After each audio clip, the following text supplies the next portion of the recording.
Hey guys, what's up? It's Tami LaTrell back with another edition of The Writer's Block. Today I'm going to be answering another question from my fan bridge page. Shout out to everyone who submitted questions there.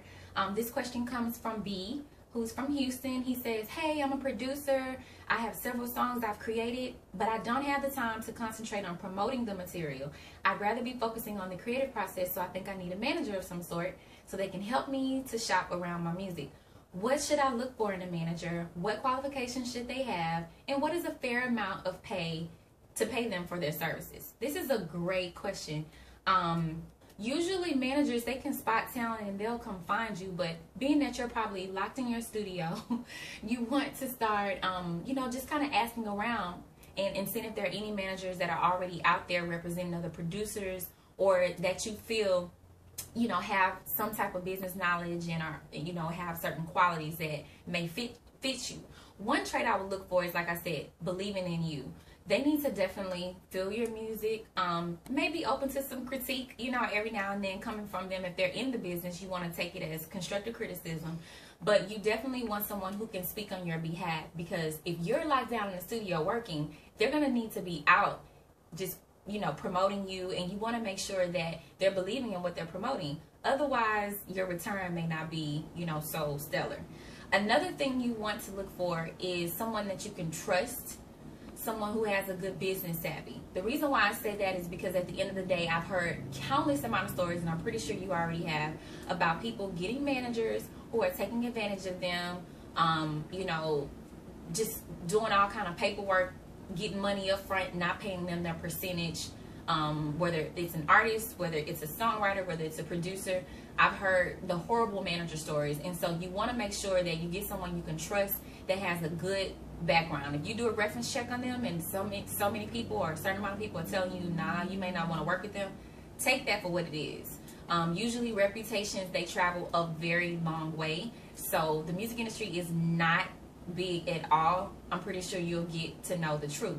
Now, somebody that you can trust can also be someone that you're friends with. It could be someone that is a part of your team. Maybe, someone who's helped you with, promoting things thus far. You just want to make sure, if it is a friend, you want to make sure you keep everything professional when it comes down to the paperwork and them representing you as a manager.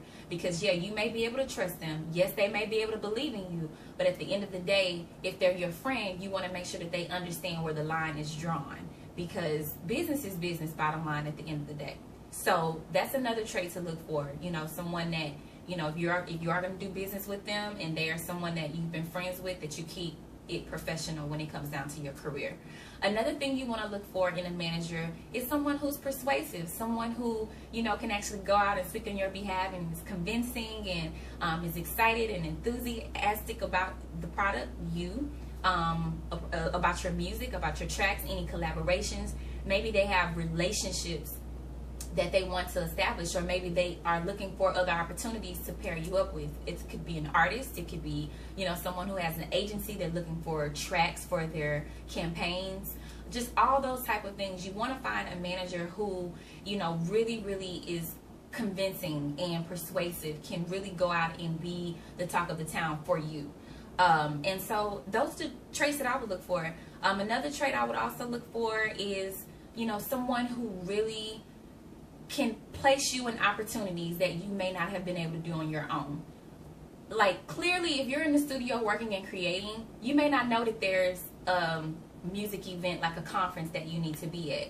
You want someone that can actually work to get you on that panel. If you have some great tracks, maybe there's a producers summit going on and they're giving opportunities for you to showcase your tracks. Find someone who can actually work their muscle and get you in the door. You may it may be a celebrity in town, a rapper or singer in town. You want to make sure that manager knows how to go out there, finesse everyone, and bring those two worlds together. Bring the producer with the songwriter, or maybe pull some meetings for you in New York and start getting your music played. In LA, they have connections outside of just where you are. I don't think anybody would hire a manager to stay in the same predicament or same situation. The goal is for your manager to be able to work on your behalf, to establish relationships, and basically handle all the business so you can do what? Stay focused on the creative, okay? At the end of the day, bottom line is your responsibility to know the business. So even if you hire a manager, be well aware of what their duties and their tasks are, what the expectation is, so that you are clear on what you want. And you're also clear on whether or not they're delivering or not. Another thing you asked about was how much you should pay them, what's a good amount or percentage. Usually with managers, standard is 20%. But the good thing is, if you have, you know, an opportunity to build with someone, you probably can negotiate a smaller percentage, just maybe for like 6 months to a year, just to see how things go. It could be a trial, you know, and if you do like a 6-month deal, maybe they're supposed to go out there and get you some work, you know, get rappers or get artists to buy your tracks, and they want to get a percentage off of that fee. That's fine. Negotiate a smaller fee that can kind of help, you know, work y'all's relationship to where y'all can feel comfortable with each other. And then after they've proven themselves that they are really, really enthusiastic about you, they support you, they can go get money for you, they can create opportunities for you, then why not go ahead and do a standard management deal that's also in your favor, but is also fair in their favor as well, because they're going to be out there hitting the pavement. And at the end of the day, if you give them 20%, you still walk away with 80%. So I don't think that's a bad situation. So that's it for me. If you have any more questions, feel free to log on to TamiLaTrell.com.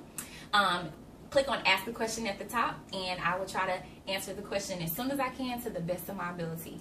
Also, please, please, please follow me on social media. I'm at Tami LaTrell. That's TamiLaTrell. Facebook, Twitter, and Instagram. All right, I'll holler at y'all later.